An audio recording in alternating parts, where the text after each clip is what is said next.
I'm pleased to be joined today by some great Commonwealth employees, as well as our history-making Lieutenant Governor Austin Davis, who will have a few words to share with you momentarily. Thank you for being with us this morning.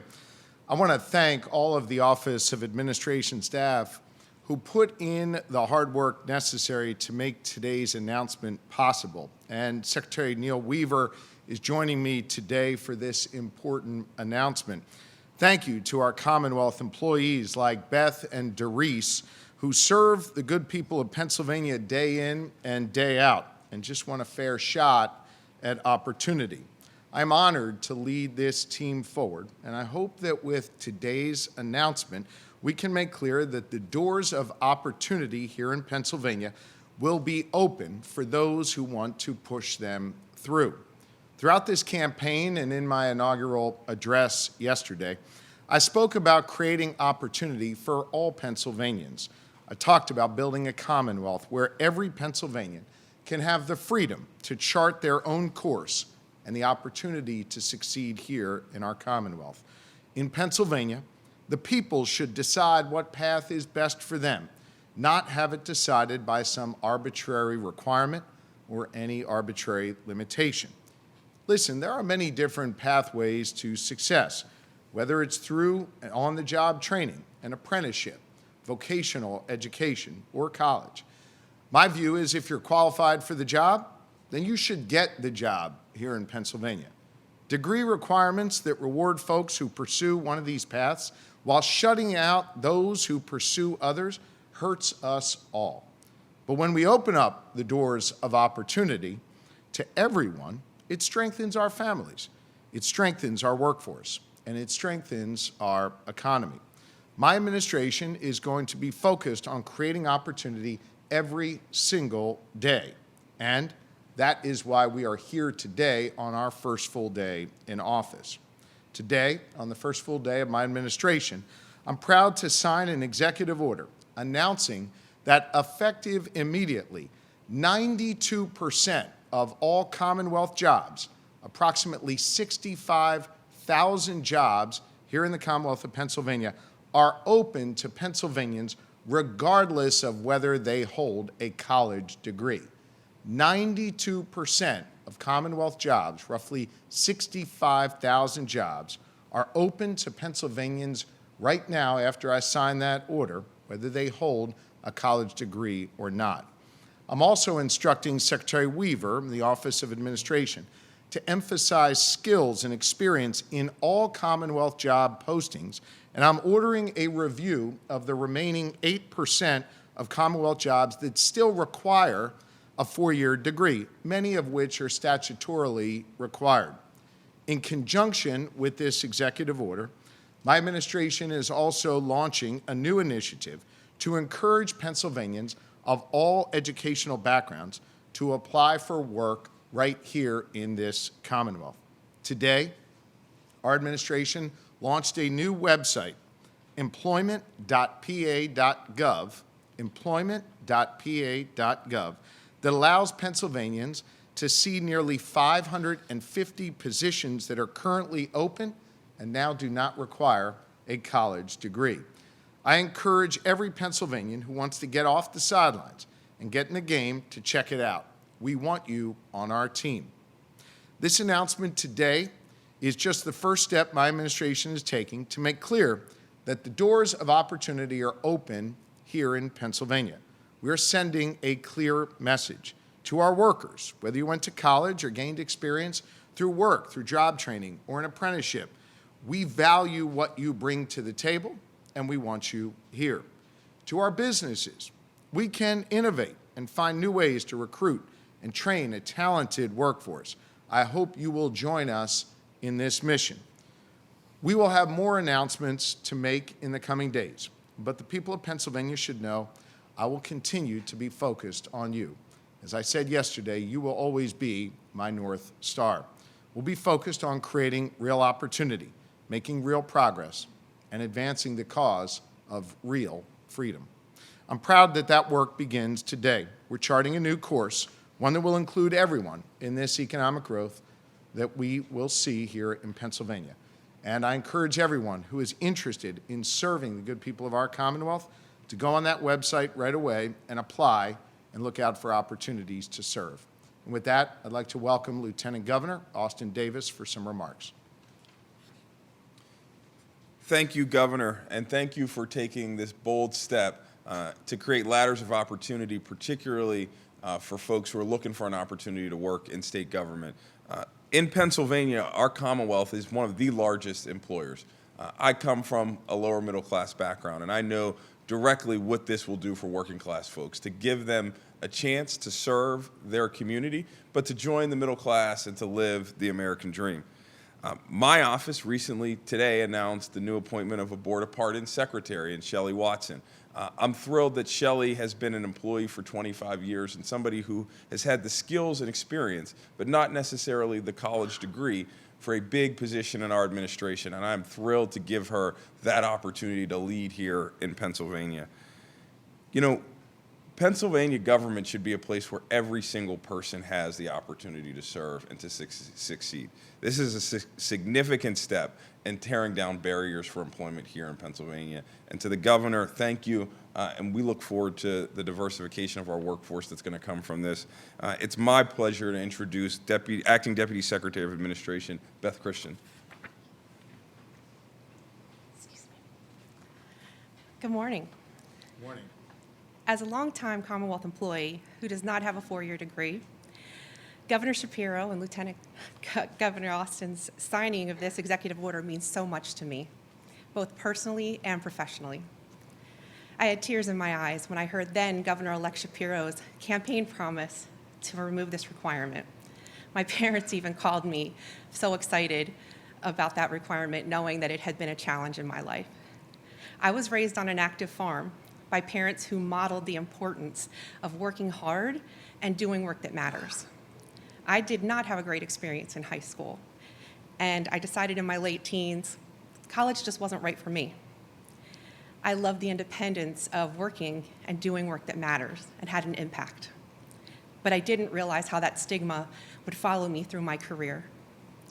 When I started my first job in the Commonwealth as a clerical employee, I believed putting in long hours, taking on extra projects would make up for the lack of a degree on my resume. I worked twice as hard to prove myself. For each job or promotion, even though at times the fear of what others would think of me was paralyzing, and the feeling of unworthiness kept me from bravely taking new opportunities. While working my way up through the 9 positions I've held in the Commonwealth, I met a mentor who reminded me that my boots on the ground experience was worth just as much as a degree, if not more. And when the next opportunity presented itself, I said yes to the executive position I'm so honored to hold now. This executive order tells current Commonwealth employees and anyone looking to come to work in the state of Pennsylvania, we support you, with or without a degree. Thank you, Governor Shapiro and Lieutenant Governor Austin, for recognizing the importance of this topic and ensuring that removing barriers for state employment is a priority. I am so proud to be a part of your administration. And now, I'll turn it over to the Director of Administration for the Governor's Office and my friend, Doris Mayhew. Good job. Thank you, Beth, and good afternoon, everyone. So I love the idea of skills-based hiring. When I think about my own personal journey and career in state government, much of my success has been attributed to experiential learning, mentoring opportunities, and on-the-job training. I've worked for the Commonwealth in different capacities for many years. If you would have asked me 17 years ago, would I be the Director of Administration for the Governor's Office, I would have told you, no way. I recognized very early in my career that there are opportunities in state government, and that with hard work and the support of leaders and managers within organizations, that anything is possible. I don't want to understate the value of a college degree. Education is still very important. I went back to school years later and obtained my degrees. However, I do believe the 10 years I spent in the workforce prior to going to college provided me with a richer and more relevant experience. I truly believe the added confidence and work experience gained prepared me to do many jobs. I didn't necessarily have to go back to college after spending all those years in the workforce, but I did because one, it was a personal goal of mine, and two, a degree was needed as a minimum requirement for some higher level positions I was seeking. By shifting the Commonwealth's focus to experience and training and moving away from the degree requirement where it makes sense to do so, it will level the playing field and provide more advancement opportunities for employees, currently and future, particularly Black and brown people who have traditionally been disadvantaged and overlooked because historically we have limited access and opportunities to pursue higher education. This executive order will begin to close the gap and make the Commonwealth a more diverse and equitable place to work. I truly feel honored to be a part of it, and I'm especially honored to see the Commonwealth from this new lens, for the front lines, as a current member of the governor's office. And now I will turn it back over to Governor Shapiro. All right. I'm going to sign this, and then I'll be happy to take your questions. I've never done this. Hopefully I'll do it right. Awesome. By the way, I just want to note, they didn't think I could do this right. They put a sign in. How about that? It's our new general counsel right there. Jen, I think I can handle this.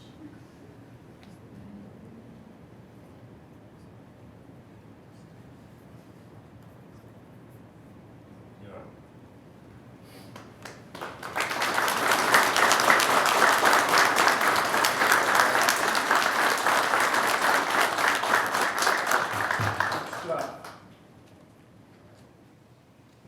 I'm happy to take a few questions. And Neil Weaver, our secretary, is happy to answer some questions as well. Governor Shapiro. Oh, sure. I don't know, Emma? Yeah, you Go ahead. Sure, hey. Executive orders are something I think we all know have been a subject of discussion over the past few years. With the pledges yesterday to govern for everybody, have you gotten any read yet on a Republican reaction to this? And how would you hope they would react to this first executive order you signed? I've gotten a lot of positive feedback, but understand this is within the authority of the governor to sign that executive order. This is in no way to go around the legislature. In fact, one of the things I've directed our secretary to do is to analyze the other 8% of the jobs, some of which statutorily require a degree. And based on what we learn from that, I'll probably engage with the legislature to see if changes need to be made. But I've received a lot of positive feedback on this issue during my time speaking about it on the campaign from Republicans and Democrats alike. But this is no way to go around the legislature. We're looking forward to working with them, and I've had great conversations, especially with with President Pro Tem Ward and others, and I think we're going to get a lot done here together. Dennis? 65,000 jobs. So you're saying those 65,000 currently require a college degree, but now after that will not? Right. So again, the 65,000 fluctuates every day a little bit here and there. But what happens right now, if you go on as a result of this executive order, you'll be able to filter the open positions, which is about 550 current positions that are open. I got that number correct. And it will ask you for your skills-based background first. We're prioritizing that. And so there's no longer this requirement that you have to have a degree to be considered. And one of the things that Secretary Weaver spoke about, and I've experienced anecdotally, is when folks were going on the system in the past and they saw a 4-year college degree for this particular job, it kind of shut them out. They didn't go forward in the process. This will encourage everyone to go forward in that process. I'm not trying to pick favorites here. I'm happy to answer all your questions. Go ahead. As you look to implement I'll get better at this. Go ahead. How will your administration make sure this is carried out in a way and that it won't discriminate against these people who don't have degrees? And I guess to give you an example, there's a candidate on paper who has a 4-year degree, and there's another candidate for that same job with no degree. How will your administration approach that to make sure the hiring process is fair and balanced? Sure. Well, we're sending a clear message to start where the first thing you'll be putting there is your skills-based background as opposed to your education. We're flipping that to make clear that we are prioritizing it. And of course, I'm going to expect OA and through the secretary to report back to us at intervals to let us know how this is going, how we've opened up the doors of opportunity to folks who might not have otherwise had a shot in the past. And then I'll be reporting back to you the progress that we're making. Governor, you you had a couple of people talk about the examples of where this might help some of the administrative settings, but what are some other jobs that weren't necessarily talked about here? That because there's a lot of jobs. I mean, you're talking thousands and thousands of jobs. What Right. are some jobs that you might not necessarily think of that require a college degree? Let me ask you this. On the college degree? So we're looking at psychiatrists, we're looking at certain counselors, doctors, those types of jobs. I mean, anywhere by, like the governor said, statute, but some of the jobs you'd think of, psychiatrists, those types of things, those professional jobs. What were some jobs that just lost that college requirement that maybe we haven't talked about here today? Sure. Oh, I misunderstood your question. I apologize. I misunderstood your question. Look, I mean, for example, we're hiring folks for IT. And a few days ago, if you wanted one of those IT jobs, it was sort of a priority in the application that you have a 4-year degree. Now, the first sort of question you'll answer, if you will, is what's your background? What's your skills? What's the work experience you had? Where did you maybe get a certificate? What's your other work experience? Did you go through an apprenticeship program? And so we're prioritizing that and opening up more doors of opportunity for, say, that IT job, for example. You all will be able to go on this website. It's active right now. It is. And you'll be able to filter out those 550 jobs and see what we're talking about. Along with this measure, are you planning anything to promote CTE? Yes, and that's something that Acting Secretary Walker and others are going to be working on together with Acting Secretary Mamine. We're going to have a joint working group of that made up of cabinet level officials to do that work. Charlie. Just for some context, you say that 92% of all Commonwealth jobs would not have the requirement. My impression was, though, that before, really already, a majority of Commonwealth jobs did not require a Commonwealth degree. Can you tell me where that level would have been?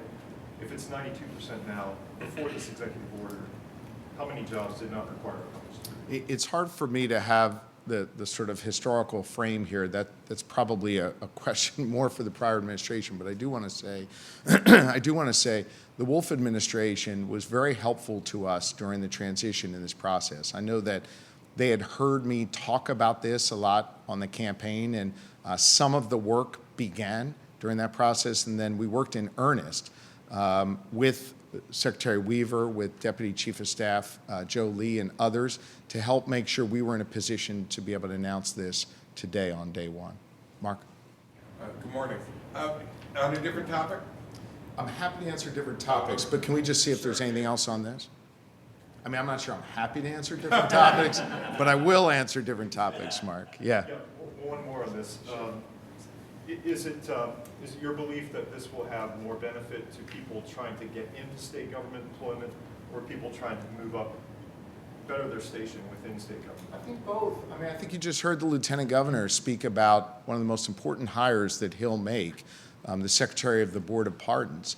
And he gave a woman an opportunity who has worked here, I think you said 25 years, to be able to, move up into one of the most important roles in this Commonwealth. And she didn't have the educational background that, would have been required before. We gave her a shot, and I think she'll do a great job for us. So, Charlie, I think it's both. I think it's folks who otherwise would have thought that they were not welcome to work here in the Commonwealth, who now know that they are, and people within our Commonwealth employ who are looking to move up.